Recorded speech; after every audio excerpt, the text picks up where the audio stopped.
It's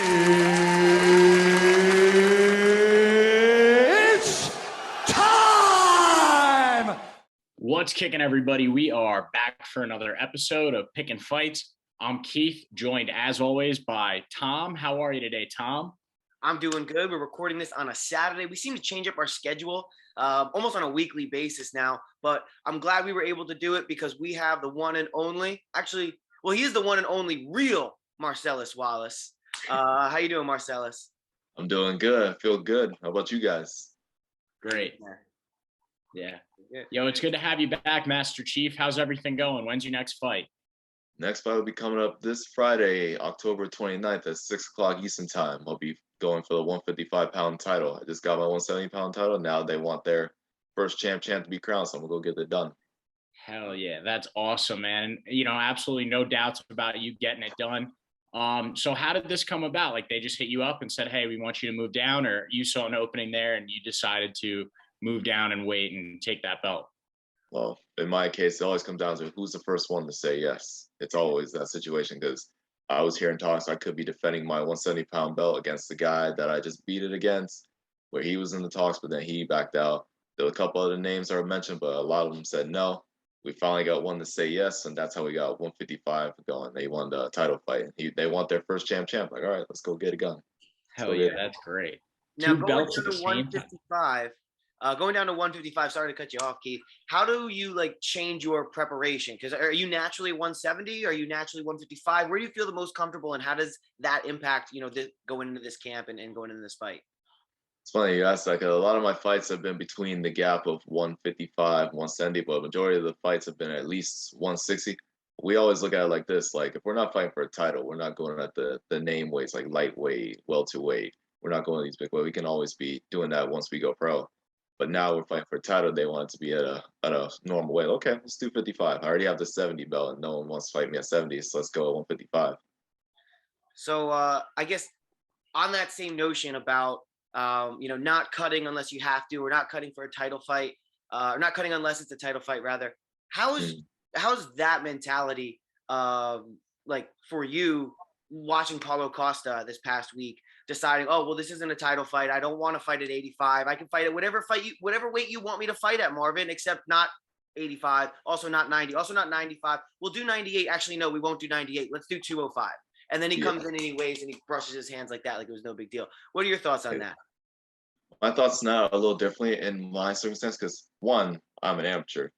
Two, he's a professional. And a lot of people comparing this whole situation like, oh, you let this slide with Nick Diaz. Like, Nick Diaz hasn't fought in 6 years. He hasn't fought in 6 years. So I expect some unprofessionalism a little bit from him. But for Costa, who's been used to cutting a 185, he's looked good on 185. You should know how to get down there easy. Whatever you were doing, you're probably being lazy. So you should have to take the cut. Now, is he still taking that 20% cut because they moved to 205 or no? Yeah, he's taking a 20%, but I mean, it should probably be way more, and he should probably start the fight with a point or two deduction. I mean, the fact that he kind of strong-armed Dana into getting what he wants is ridiculous, but I heard a rumor that they're not going to allow him to fight at 85 anymore. Like, he's done at that weight.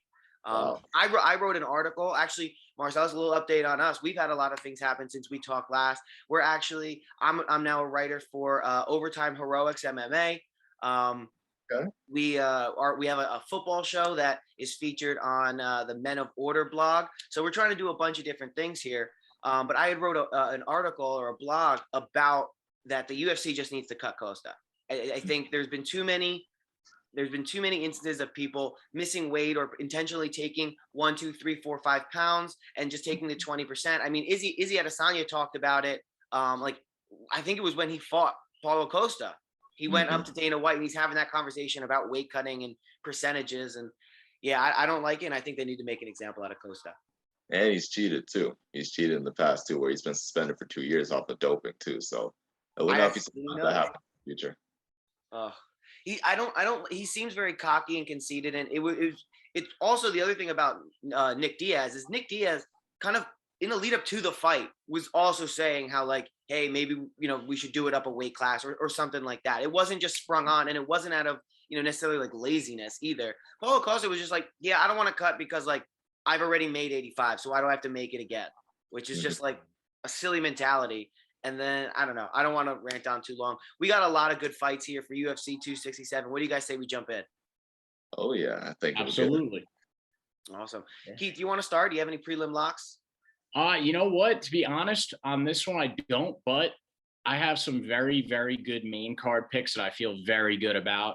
So I'll let you take over with the prelim locks here. I got some almost very near guarantees from the main card for us, though. Yeah. So for me, I like Makwan Amirkhani. I like him a lot over Leron Murphy. Leron Murphy, right? Leron, yeah. Yeah. I like Makwan Amirkhani a lot. I like his game. I like his smothering pressure. And I think he's just going to end up being too much for Murphy. Should be interesting. But for me, my pre-owned lock, I've got Hugh Yao Zong versus Andre Petrosky. He didn't have a good performance in his last fight. He did win the fight, but I feel like he showed a lot of potential when he first introduced himself in The Ultimate Fighter. Was the #1 pick and almost made it to the finals. I feel like he's gonna have a big name for himself coming in the UFC. I feel like he's gonna get the job done again. Yeah, so I really like your picks. I like those a lot. I'm gonna tell you with those. I was looking at them. So, and the other thing too, and another, I think I like that pick. Even looking at it even more, Hugh is a light heavyweight going down to fight at middleweight for this fight, whereas Petrosky, he's been that weight. He's used to that weight. He's used to the cut. We were talking, about weight cutting specifically. So, yeah, I like Petrosky a lot. I also kind of just like him. He's from New Jersey, Springfield Township or Springfield, Pennsylvania, which is right on the border, very close to New Jersey, where I'm from. I like him a lot. And yeah, that's a good pick. I like him. Yeah. Awesome. Okay. Now, the other thing about UFC 267 is they, from top to bottom, put together a really, really competitive card. So jumping into the main card, the first fight, well, actually, so also we have Amanda Ribas fighting on this card against Vima Jandiroba, and I'm going to have to take Amanda Ribas as well. So to clear that up, I have Amanda Ribas. We got Andre Petrosky and Makwan Amirkhani all to pick up wins on the prelims. What do we think? I agree. Yeah, I like those a lot. I like those. I was a little bit torn on the Petrosky one just because of, the drop down for human weight, but I do like that pick a lot. I really agree with Marcellus on that one there. Very good. So moving on to the main card, we have Magomed Ankalaev versus Volkan Oezdemir. I've never been able to say his name. But, he calls himself No Time, and, he's no time for a reason. However, did you guys see his fight against Yuri Prochazka? Yes. I don't know if I've seen someone get shut off that quickly. I mean, and Yuri took some bombs from Volkan. He took some bombs. He was wobbled a couple times. So what are we thinking about this one? With this one, I'm about to go against Volkan. This one, I like Magomed Ankalaev just because of the solid performance he's had in his last 2 fights. He's beaten some top names like Ion Kutilaba, and he took out Krolov. Those are 2 tough guys that light heavyweight. I feel like he's going to have the advantage. He's even got good striking too, good KO power. I feel like if he touches Volkan once on the chin, Volkan's shown some chin in his fights. I feel like Magomed's going to take it, whether by finish or could be a decision fight. Yeah, I really like Magomed Ankalaev's wrestling ability. One thing we got to keep in mind, he is Dagestani. And those guys, they just know how to drag you into deep water, grab you by the seatbelt, and just rip you around the octagon from start to finish of the fight. Now, that's not to shit on Volkan Oezdemir's, wrestling ability whatsoever. But those Dagestanis, I mean, it's almost like a stereotype at this point, but they are another level of wrestling. There's a reason why when guys are suffering with their wrestling in the octagon, they go and train with that group of guys. And Magomed Ankalaev, hey, he's another Dagestani. That's how it is. So I like him to just absolutely rip Volkan Oezdemir around the octagon and then eventually win by ground and pound, tire him out and then just pound some hammer fists on his face. I can definitely see that happening. There's 2 things that I don't like to ever pick against, and there's 2 places I never pick against, and that's Dagestan and Georgia. Never pick against fighters from either of those locations. Volkan, we were talking about it. I mean, he has been put away before, so, as soon as you start getting those knockouts and your chin starts to show its imperfections, that seems to happen more and more often too. And having a history of being able to be taken down, granted, Daniel Cormier is probably one of the best wrestlers the light heavyweight division has ever seen. That being said, he still was able to take him down, ground and pound. I mean, not to, kind of totally shit all over Volkan, but he's got some good wins over Misha Serkinov by punches, Jimmy Manua by punches. He beat OSP, which didn't really age too well considering where OSP's kind of went in his journey. But losses to Anthony Smith, losses to Dominic Reyes. He beat Ayer Latifi and Alexander Ratchik, but then came back and lose to Prohashka. I just feel like Volkan is probably going to be somewhere in the 15-8 range and not really progress past that. And when he showed a potential weakness for that wrestling and that grappling game, it makes me want to kind of pick him against him here. Mm-hmm. Yeah. Another thing to keep in mind too is Magomed he's 15-1, and his one loss came to Paul Craig by way of submission. And we've seen what he's done to guys before, ripping out elbows, just absolutely demolishing people while rolling around on the ground. So, it's really important to keep in mind that Magomed his only loss is to a guy who can hang in there with the Dagestani wrestlers. Exactly. And has some of the best Brazilian jiu-jitsu or most underrated Brazilian jiu-jitsu in the light heavyweight division. So it's definitely something to keep an eye on. Especially when, he's 29 years old and that fight was 3-4 years ago. So there's a lot of improvements that can be made, especially when you're spending all of your time in Dagestan. And when you have two wins over Yanku Talaba, both by punches both in the first round, I mean, you have a Dagestani who can wrestle and has KO power. That just seems unfair. Exactly. He can go anywhere he wants to. Moving on. Riding Magomed. Yeah, well, moving on to is Khamzat.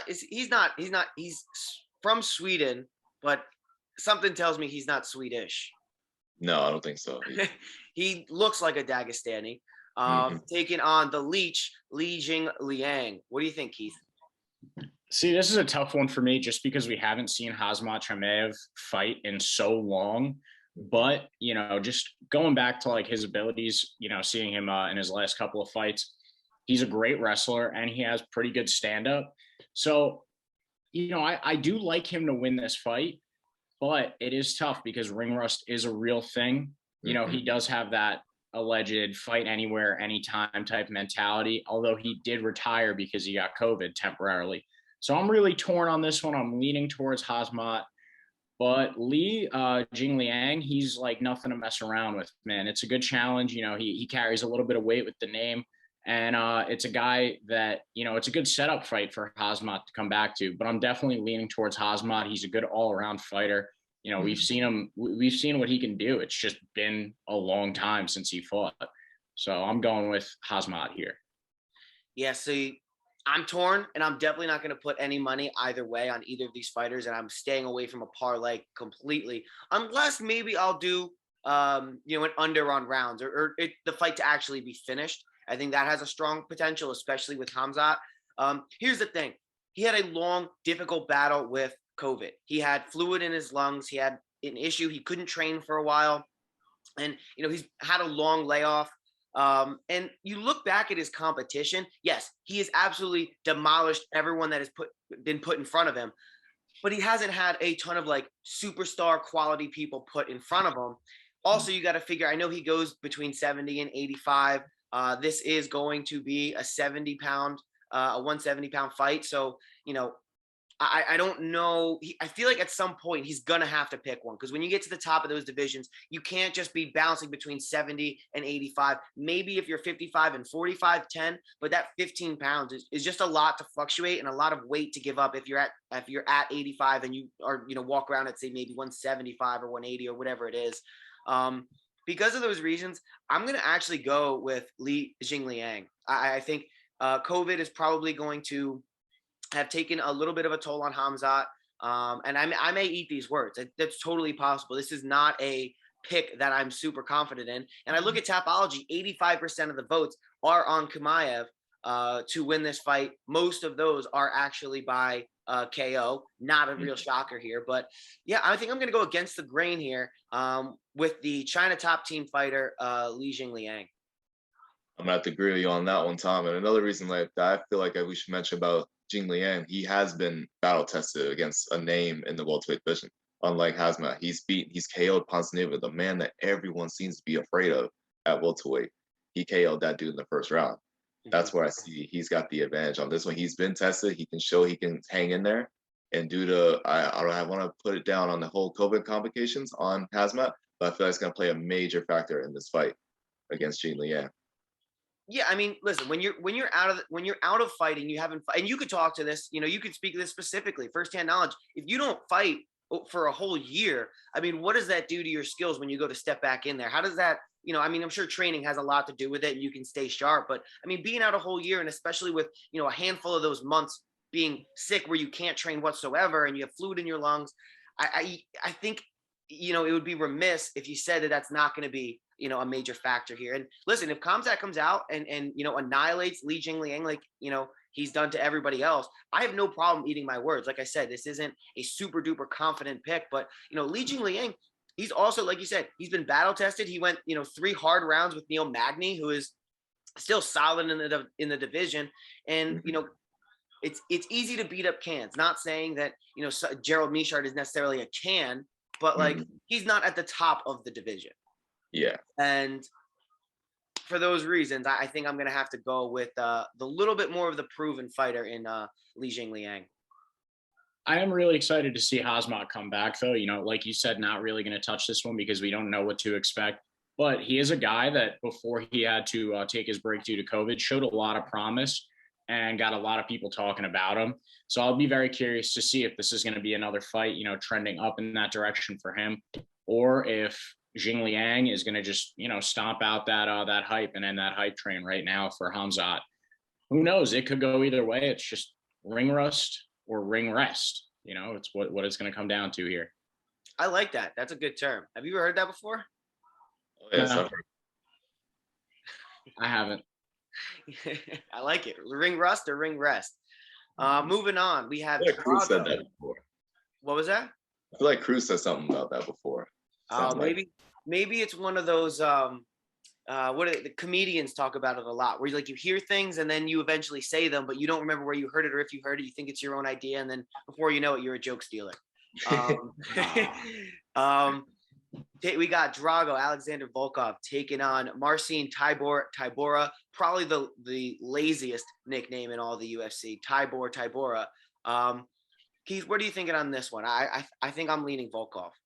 Yeah, I'm definitely leaning Volkov. And, you're going to have some people who look at these guys' most recent fights. Some people are going to look at Marcin Tybura's fight against Walt Harris and see how easily he put him away. And then they're going to look at Volkov and, his loss against Cyril Gane.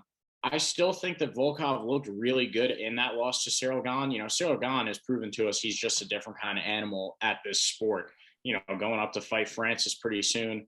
But Volkov still looked good. He has that ability to bounce in, land a few hits, land a few nice kicks down at the legs, jump back out. And I just don't think that Marcin Tybura has that same type of speed, the same type of athleticism that Volkov has.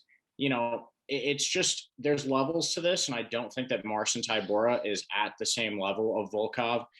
They play different games. Volkov is that athletic jump in and out guy. Marcin Tybura has proven to us he's a little bit more of like a rush in, and just try and lay on a couple of big hits at once, maybe wait for you to tire out a little bit. But Volkov, he has a really good gas tank. So I really like Volkov, especially because this is a 3-round fight as opposed to his 5-round fight against Cyril Gane. I like him to just really jump in, land those, get the strike numbers up, whether it be by low kicks or strikes right to the face. And I just can't see Marcin Tybura keeping up the same type of speed with Volkov in the octagon. Yeah, the only thing what does concern me, though, is Volkov's loss to Curtis Blades. If Tybura can get Volkov on the ground, the pendulum swings all the way towards Tybura.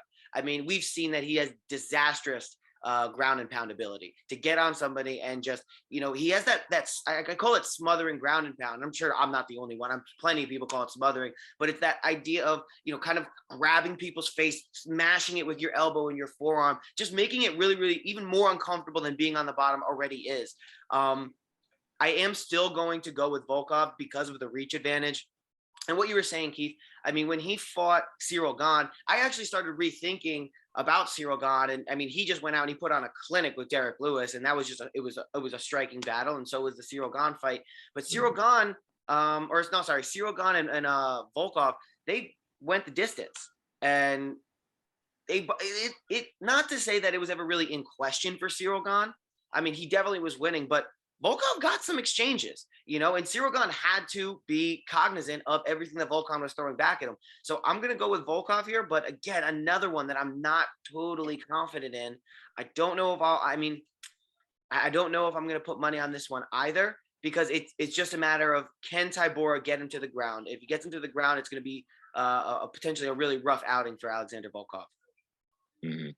I feel like what Marcin saw, like you guys were talking about, he kind of rushes in, kind of goes at it right from the get-go, trying to put the guy down. Kind of like the way Blades did, and that's what I kind of saw when Blades fought Volkov. They both have that tendency to over-push things and get tired.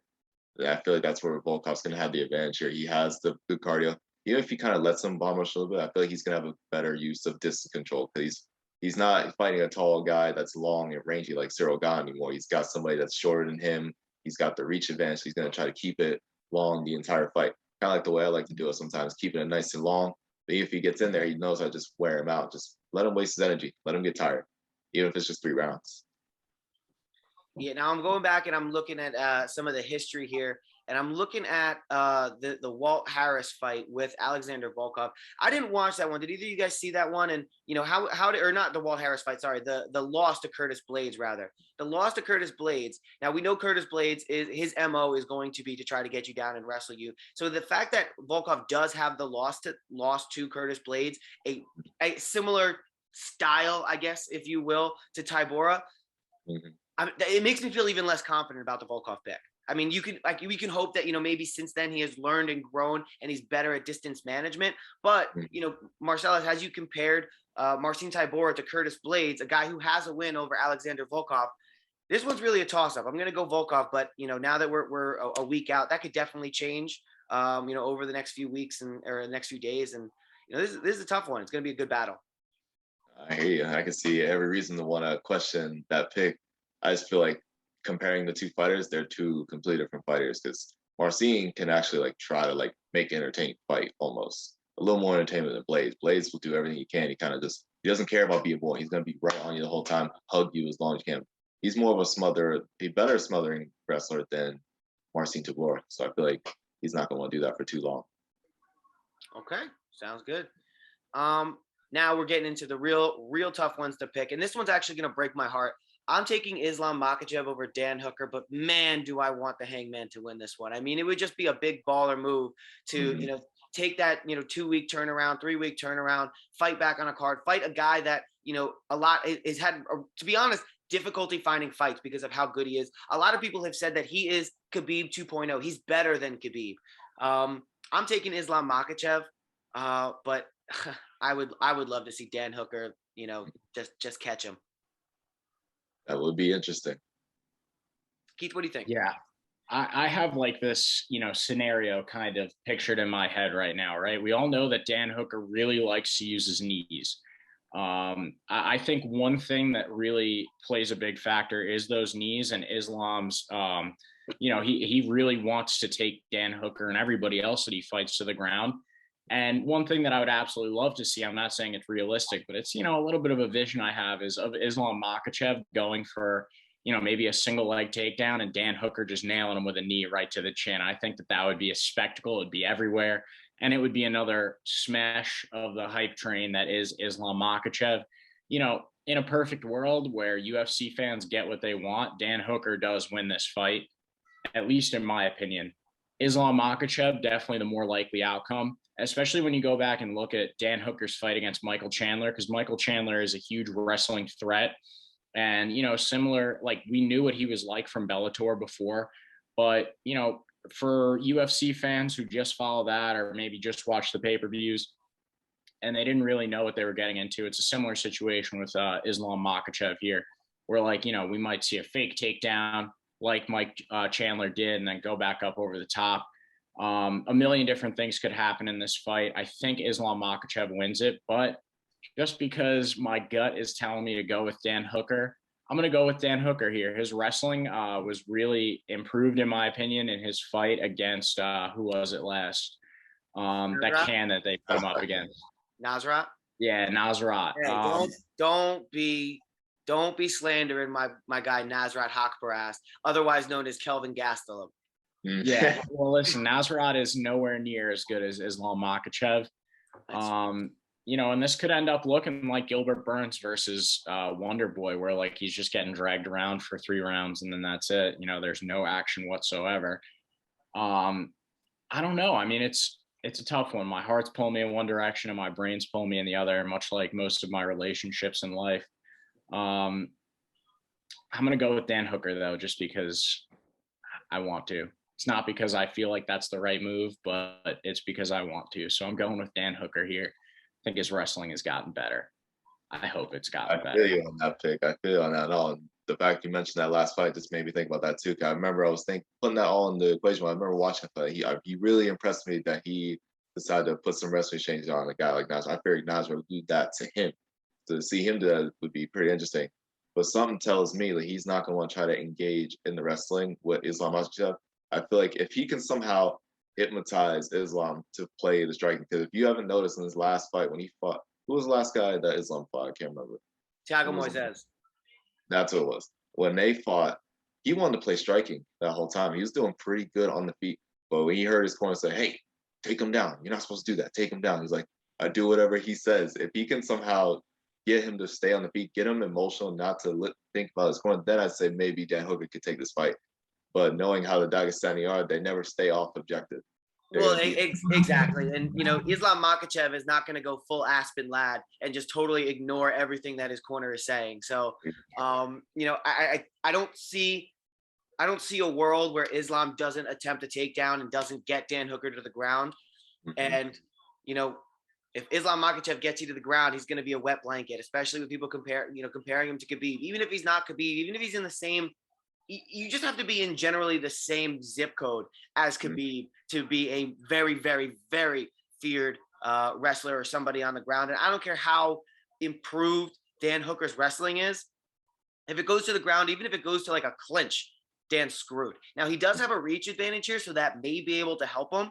But, I mean, ultimately, I just also the other thing about Dan is like, I don't think of Dan, when I think of like guys who are going to catch somebody and, you know, put them down and capitalize or just start somebody. I don't think of Dan Hooker as the one who's going to start somebody. I think of Dan Hooker as the guy who's going to be in there and be in a war, you know, and he would eventually win with like maybe a TKO finish or a unanimous decision, not in this fight. But I don't think of Dan Hooker when I think of, you know, knockout artists. And I think in order to beat Islam Makhachev, you're going to need someone to shut his lights off, or at least really stun him really, really hard. And I just don't know if Dan's going to have that ability, you know, coming in on, you know, short notice, just having fought before. Who knows how healed he is after that fight and if he's coming in with any type of ailments. I mean, unfortunately, everything is against Dan Hooker, which makes this an even cooler big ball move by him.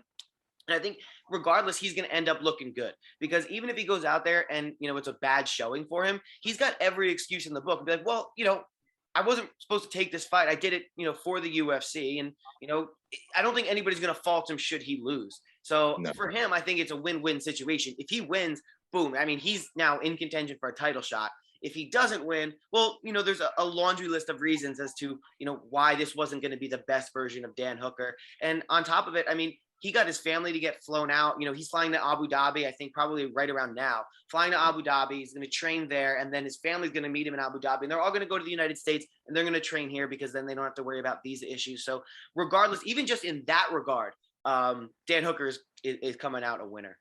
Yeah, absolutely. And it's fun to take note of like this Dan Hooker storyline that we've been brought along for these past couple of years. Because, you know, I remember the days when like he was almost considered a heel in the UFC and nobody liked him. And now, you know, he's taking fights on short notice. He's going out there. He's making cool moves, you know, talking about moving to the USA, getting out of New Zealand. And there's just a lot to like about this guy.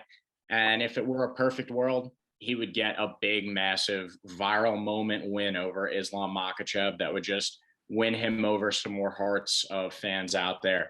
unfortunately, we don't live in that storybook world. But, you know, if it was up to me, Dan Hooker, knee to the face while Islam Makhachev is going first takedown of the fight. It's not up to me, though. It's up to Dan Hooker. So we'll see what happens. I'm going to stay with my smart pick and go with Islam Makhachev. Well, I will guarantee this will more likely be an entertaining fight. I don't think it's going to be too one-sided. I feel like it's going to be an entertaining fight. So I don't think Dan's going to go in there and just be dragged around. But I don't see Dan winning here. But I think he's definitely going to put up a good fight. Speaking of guys kneeing to the face, we have Petr Yan and Corey Sandhagen. Oh, yes. 2 guys that have had their history with knees. Who are you taking in this one? I know who I'm taking. I'm taking Petr Yan, and I think that's because he's the best bantamweight in the world. Yeah, great segue there, by the way. I'm definitely going with Petr Yan as well. When Petr Yan gets into a flow, he is just unstoppable. It's crazy to see what that guy can do. You know, I don't know if he's like on video game mode or something, but like when he's in the octagon, it's just, you know, perfectly timed strikes, perfectly placed strikes, wherever the opponent thinks that he should avoid. Petr Yan is there with his fist or his leg. So I'm definitely riding with Petr Yan here. He is the rightful champion of the bantamweight division. I would like to see him get that, you know, fake interim belt on Saturday and just throw it away, throw it into the crowd there in Abu Dhabi. Corey Sandhagen, on the other hand, though, he's really not anybody to be trifled with. And, you know, I think right now, especially coming off of that TJ Dillashaw, like robbery loss that he had, you know, if you go and you watch the MMA Hour, his interview with Ariel, Corey Sandhagen talks about how now he's no longer trying to be just that technical guy. He wants to be a finisher, and he has been a finisher before, you know, like you mentioned, that knee over Frankie Edgar. But I just don't think, you know, no matter how driven for a finish that Corey Sandhagen might be, that he's able to stop Petr Yan's just all-out attack. He's so balanced. He's one of the best all-around fighters in the UFC pound for pound, and he is definitely, like you said, the best bantamweight fighter in the UFC right now. Marcellus, what do you think about that? Well, definitely, I agree with you on all those points. All those points are picture perfect. You're pulling those thoughts right out of my head, everything you just said. And a lot of people still agree that Petr Yan, even though Aljamain Sterling is the real champion, a lot of people say Petr Yan's the real champion because technically he didn't really lose. He just got disqualified. He lost, but it's a DQ. And a lot of people are seeing how the situation's unfolding with the belt right now. You could say Peter's still like that guy. And I'm going to honestly pick against you guys on this one. I feel like there's something that we're all forgetting that Corey Sandhagen is. He may have shown us great striking, but everybody forgets he's a good jiu-jitsu fighter. Because Petr Yan does have good wrestling. He could possibly take him down. But he has to keep in mind there's a threat on the ground too. We don't really get to see it that much anymore because he's just been sleeping people with good technique on the feet. So that could be a possibility that I feel like it's going to play a big factor in this fight. I feel like we're going to see an unleash of BJJ from Corey Sandhagen and possibly pull it off and get that interim belt this next Saturday. Yeah. I don't think that pick. Yeah, to push back on you a little bit. I mean, Corey Sandhagen is a guy who's been submitted by Aljamain Sterling. I mean, listen, Aljamain Sterling is a phenomenal BJJ guy himself, right? But Petr Yan was never really in any danger with Aljamain Sterling. He had kind of dominated that fight from the beginning, and even, you know, should it have gone to the ground? I think there was probably a few ground exchanges. It wasn't ever like Petr Yan was in too big. I think, if I remember correctly, there was a period of time where Aljamain did get on top and he did look in a dominant position, but before you knew it, Petr Yan was able to get out, and, you know, he just knows what he's doing. He's, you know, listen, he's a Russian guy. He trains at Tiger Muay Thai. He has a very similar mentality to Valentina Shevchenko, and now you have an additional motivation behind him to go, not only am I going to have to run through Sandhagen, now I'm going to literally try to murder Sterling in the ring next time I see him. Like, I don't see a universe where Petr Yan loses this fight. And that's, you know, no disrespect to Corey Sandhagen. Corey Sandhagen is potentially the second or third best bantamweight in the world. But I think Petr Yan, like Valentina Shevchenko, is just a step above. Like, I think Petr Yan, you have Amanda Nunes, Valentina Shevchenko, and I would say Petr Yan are probably the three that come to mind when I think of champions that are just a step above everyone else in their division. definitely I can take those points as well. Like definitely you're naming all the best things. He has been bounced by some of the best in his division as well. And I'd see that's why you more likely to pick him. But some tells me I'm just gonna have to go with the underdog pick on this one. We'll go with Sandhagen taking his victory somehow. Hey, no, that's fine. Keith loves to go with his gut. So, There is something there too, though. Like Aljamain Sterling did beat Corey Sandhagen. And I would think I think it would be pretty funny if Corey's not funny, but ironic maybe if Corey Sandhagen did beat Petr Yan and then was the next guy up against Aljamain Sterling.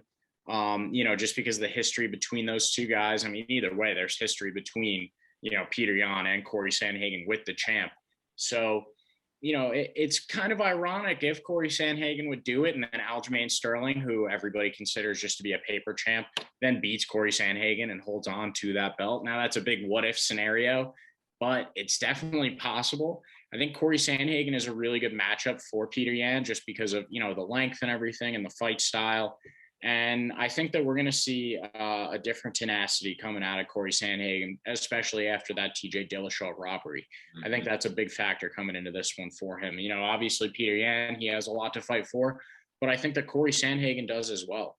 There's a good story on both ends, no matter who wins that fight. That's why I like this fight. It's very interesting. It's a good story, no matter who wins this fight. I love this card. And then moving on, the UFC Light Heavyweight Championship, the main event, Jan Blachowicz, Glover Teixeira. What are your thoughts, Marcellus? Well, with this one, I feel like I want to say it's a one-sided affair with Jan Blachowicz getting the victory, getting it done.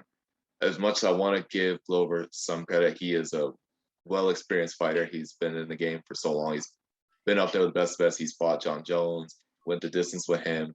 But I feel like he's definitely showing some age in his game. He's definitely showing some age. I guess especially against guys that show big promise in KO power, like Anthony Rumble Johnson. He showed that in that fight. Like I feel like he could have possibly taken out Rumble if he didn't get caught by that uppercut. But I feel like that's the same thing that's going to happen when it comes to Jan Blachowicz. He does have good takedown defense, and he's got KO power to back it up. Yeah, I get nervous for fighters as they get into their 40s and really as they move on past 38. And I mean, so, Jan is 38. He's actually moving on. He's almost 39.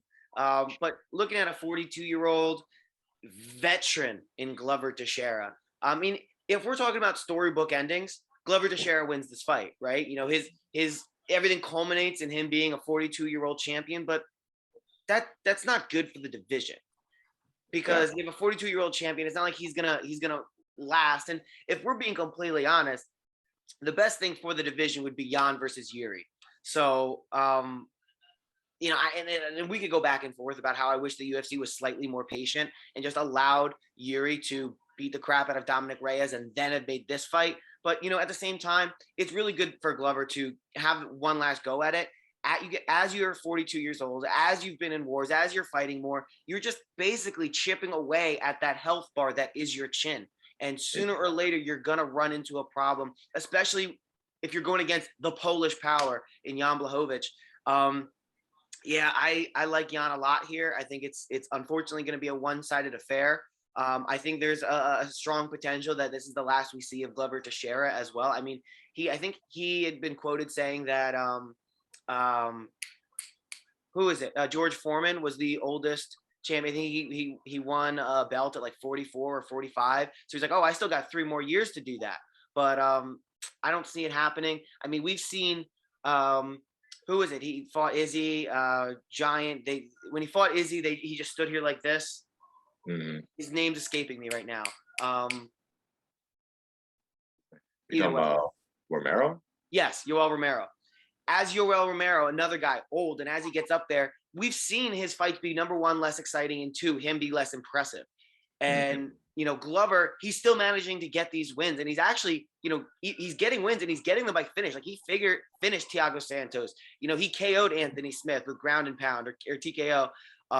He submitted Jan Kutalaba about 2 years ago. But, again, now you're 42 years old. This will be your first fight in 11 or 12 months. What does that layoff? I mean, I don't really know if as you get older, do you want a longer layoff or maybe do you want something in between? But 11 months seems like a lot. So Yeah, I just think everything is in Jan's favor. I mean, he's got the reach advantage. He's got probably the power advantage. He probably has a stronger chin at this point.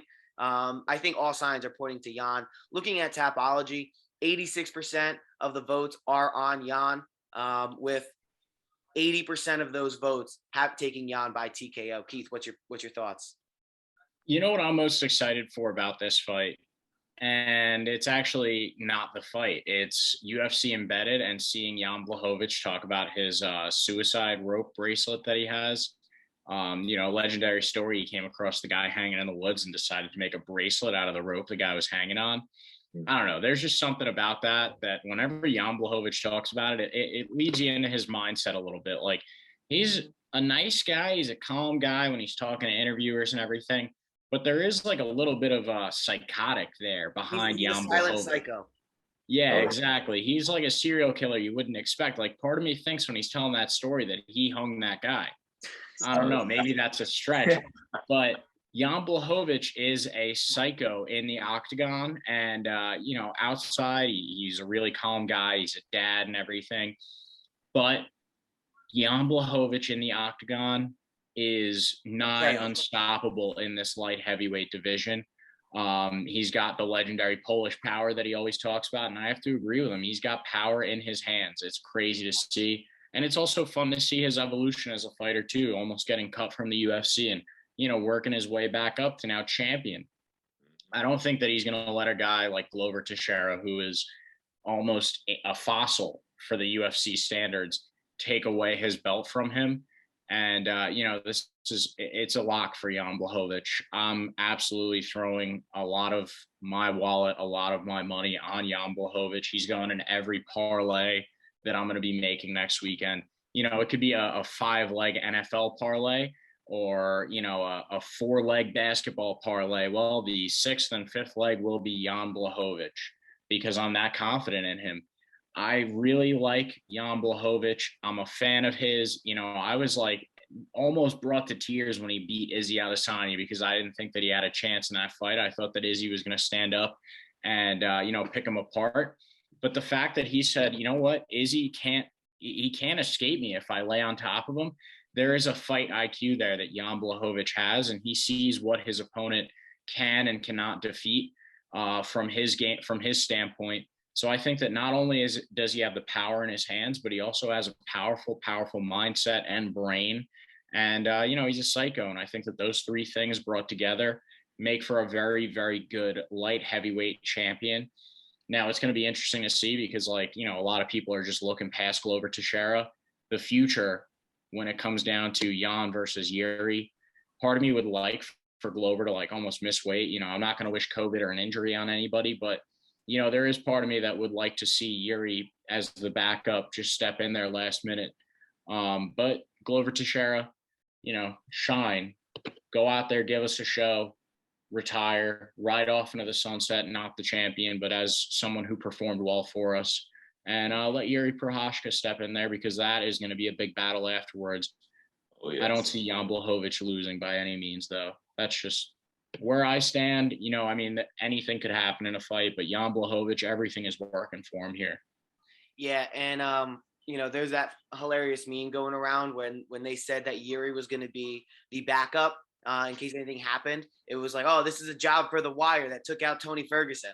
So and hey, wouldn't it be nuts if we get Yuri versus Teixeira for an interim belt or something? Like something happens to Jan, he pulls out, and it's like, oh, we're sitting here expecting if anybody pulls out, it's gonna be Glover, right? And then we're gonna get the real matchup that we're looking for. Again, no disrespect to Glover Teixeira, but it would kind of be that hilarious kind of backhand by the MMA gods to be like, yeah, Jan has to pull out, and then we'll get Yuri versus Glover, and everyone's just kind of that'd be interesting. Everyone's taken for a loop. But I think the UFC they make matchups and they do it strategically.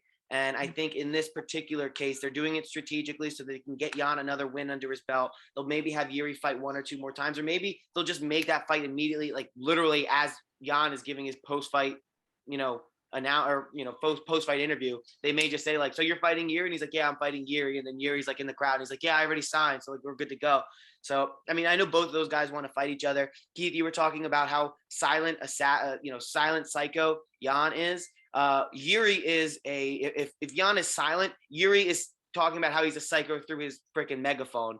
And if he's talking about how he's a psycho through a megaphone, I don't even want to know what Sean Strickland is talking about his but that's borderline a porno.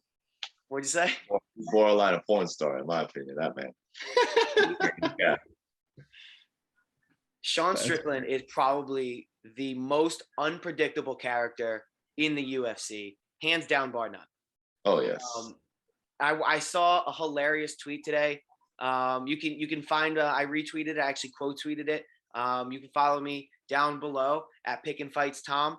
But it was one. It said, would you rather A, drink wine with Paulo Costa, B, drink whiskey with Conor McGregor, or C, would you rather drink beer with Cowboy Cerrone? I'm picking C every day of the week and twice at the BMF Ranch. However, there was one that was another option that was like option J, do bath salts with Sean Strickland. And not that I would want to do that because who knows what would happen there, but I thought that was just so perfect that like, yeah, that guy's crazy. He's out there eating people's faces. And, did you see the exchange between him and Bilal Muhammad where Bilal's like, oh, you're afraid to fight me, blah, blah, blah, blah, blah. And he's like, dude, I've been wanting to practice some crazy shit. So I'm psyched that you're down to go out into the desert and just, we could do some weird shit. Like, thanks for letting me do weird shit on you.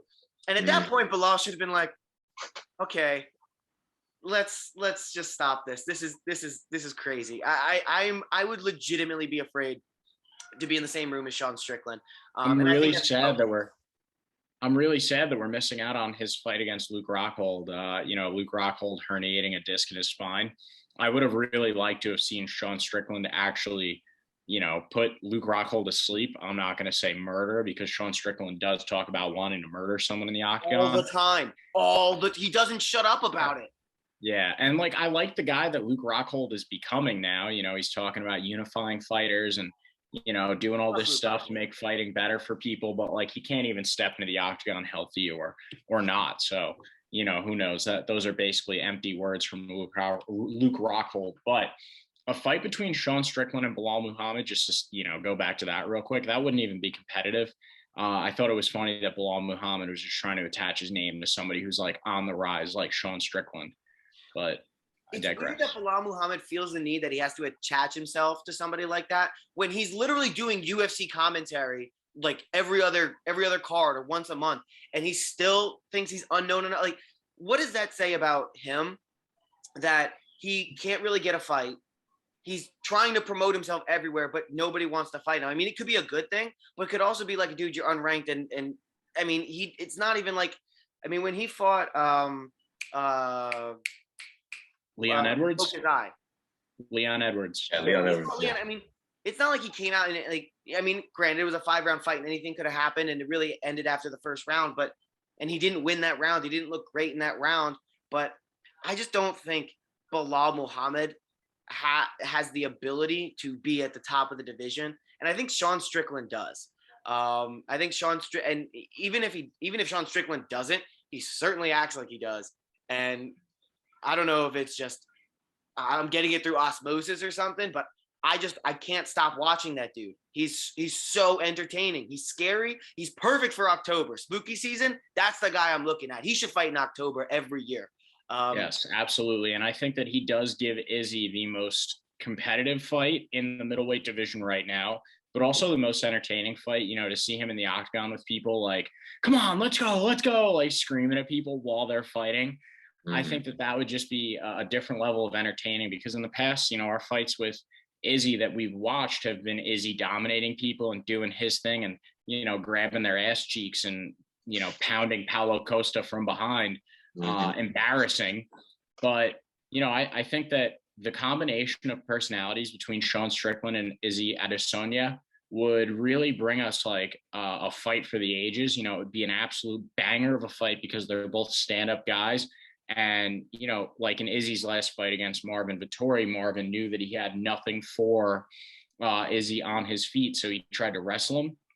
I think that Sean Strickland, even if Izzy was piecing him up, would still try and land some shots on Izzy. I think that he gives us the most entertaining and the most competitive fight in that division against Izzy. So Yeah, I'm looking forward to that one someday.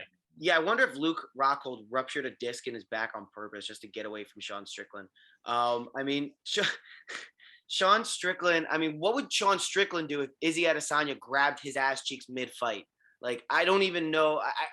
He literally cannot predict that guy at all. Like, You have to have all security in that cage right there. Like, you know how there's big fights, big rivalries, you got to have like 4 people on each side, 4 different security people. You got to make sure everybody's in there. Like, if anybody pops off, you got to be in there.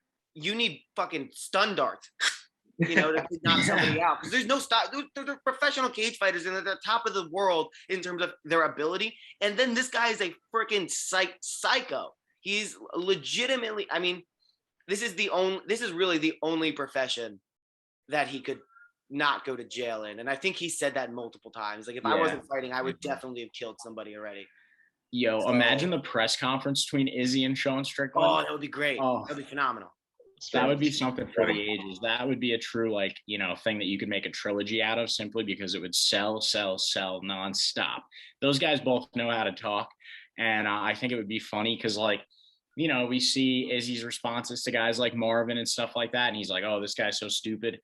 I don't think that he would have things to say like that for Sean Strickland, because Sean Strickland doesn't come off as stupid. He just comes off as crazy. So I think it would be very entertaining.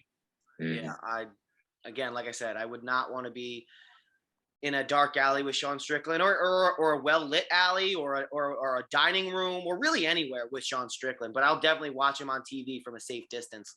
To run back through our picks here. So undercard, I am taking, where is it? We're taking Andre Petroski. I might even throw in a Magomed Mustafayev pick, but I don't know how I feel. I'm not going to call that one a lock. But we're going to go Andre Petroski, Makwan Amirkhani. We're going to go with, for me, I'm doing Amanda Hebas. And when we go onto the main card, I have, we have Magomed Ankalaev. We have Jingliang. I'm taking Volkov. I'm taking Makhachev. I'm taking Yan. And I'm taking other Yan. Yeah, so I'm taking Makwan Amirkhani, as, you know, they presented earlier. Great prelim pick. I'm taking Magomed Ankalaev. I'm taking Khamzat Chimaev. I'm taking Alexander Volkov. I'm going to take Dan Hooker. That's the risky, ballsy play there. Ballsy, like Dan Hooker has proven to be these past couple of weeks. Oh, yes. I'm taking Petr Yan, and I'm taking Jan Blachowicz. Who are you going with, Marcellus? I'm going with Petroski, Amanda Hebas, and I'm going with Magomed Ankalaev, Jingliang, Alexander Volkov, Islam Makhachev, Corey Sandhagen, and Jan Blachowicz. So I'm the only vanilla one who's not taking a ballsy pick here. Typical. Fine. That's fine. Hey, listen, I'm the fights are on right now, and I think I've only gotten like maybe one wrong. And as they put on a Paulo Costa highlight tape, probably because they have to, I hate that guy. I think he's probably the most hated in the UFC. I want to see him cut, but yeah, he really makes Marvin Vettori likable. Oh yes, he really does. He really makes Marvin Vettori likable, and that's not easily done. Yeah. All right, guys. I'm a big Vettori guy, but anybody who's watched this knows that I'm a big Vettori guy. So it's fun to see everybody on the same page as me this week. All right, guys. Well, Marcellus Wallace, tell us about where people can find you, where they can follow you. I know you have your podcast, and you got your fight upcoming. So here take the floor and tell the people what you want them to know. No problem. My Instagram and Twitter are the same. They're Marcellus W16. You can find me on there. My Facebook is Marcellus Wallace. I have Dino and the Champ as a YouTube channel on Spotify and on iTunes, so you can find me on all of those as well. My fight will be on Fite TV for Vigilant MMA Combat Quest 15. I'll be the main event fighter for the lightweight title that night. So that should be fun. I'll be trying to make my way to be champ, and who knows, that could be my last one and move on. Well, hell yeah. I like that. Move on. Go on to bigger and better things. But right now, champ, that sounds great for you, Master Chief. Love it. Best nickname I've heard. All right. Well, everyone at home, thank you for watching another episode. Remember to like, comment, subscribe. let us know how your bets are doing. If you're taking our advice, if you're fading us completely, let us know what your thoughts are. And, what fight you're looking forward to most in UFC 267. Let us know down in the comments. Keith, glad that you got your system working again. And we don't have any audio troubles like we did last week. Everyone at home, thanks for watching. And we hope you enjoy the fights.